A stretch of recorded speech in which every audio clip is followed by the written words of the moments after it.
হাওড়ার ডোমজুর গয়েশপুর এলাকা থেকে এক অনুপ্রবেশকারী বাংলাদেশিকে পাকড়াও করল গ্রামবাসীরা। তাকে পুলিশের হাতে তুলে দেওয়া হয়। ঘটনাস্থলে ডোমজুর থানার পুলিশ আধিকারিকরা গিয়ে তাকে উদ্ধার করে থানায় নিয়ে আসে এবং তার কাছ থেকে ভুয়ো আধার কার্ড এবং ভোটার কার্ড বাজেয়াপ্ত করা হয়েছে এবং তাকে জিজ্ঞাসাবাদ করা চলছে। লোক আমার আধার কার্ড করে দিয়েছে 4,000 টাকা। বাংলাদেশের তো আসে আমরা এখানে 4,000 টাকাতে আধার কার্ড করি, এইখানে তার আধার কার্ড করি 4,000 টাকা। আচ্ছা, 4,000 টাকা করে নেওয়া হচ্ছে আধার কার্ড করে দেওয়ার জন্য বাংলাদেশ থেকে আসার লোকেদের। হ্যাঁ, বাংলাদেশের তো আসে 4,000 টাকা করে আধার কার্ড দিচ্ছে। এটা কারা করে দিচ্ছে? ও আড়গোড়ায় করি, আড়গোড়া ঘুনি বাসতলা আড়গোড়া। এটা কোথায়? আড়গোড়া ঘুনি বাসতলা। ওরা আধার কার্ড বানিয়ে দিচ্ছে? আধার কার্ড নেই, আধার কার্ডটা হলো আমি যেখানে থাকি এখানে আমার ধ্যান নেই, এখানে থাক আপনি মোটর সাইকেল চলেন। ও যাবে না,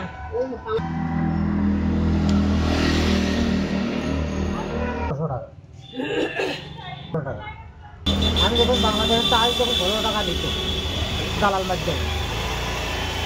1600 আরে বাবা যাই। হ্যাঁ, প্রত্যেকে জানে আমি বাংলাদেশ। না রে বাবু, 29 বছর কিসের কাজ করা হয়? আমি কেঁচড়া করি। আপনি কোথায় থাকছেন? আমি গয়েশপুর থাকি। গয়েশপুর 29 বছর বাংলাদেশ। কি কাজকর্ম করা হয়? আমি বোতল করি বাবা। এখন ঝামেলা চলছে, আগে তো ভালো ছিল বাবা।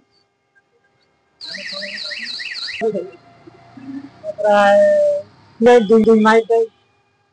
আচ্ছা, কোন জায়গাটা থাকেন? গয়েশপুর কষাইখানার সামনে। আচ্ছা, পঞ্চায়েত সদস্য নাম কি? আমি বলতে পারবো না, নামটা আমি বলতে পারবো না দাদা।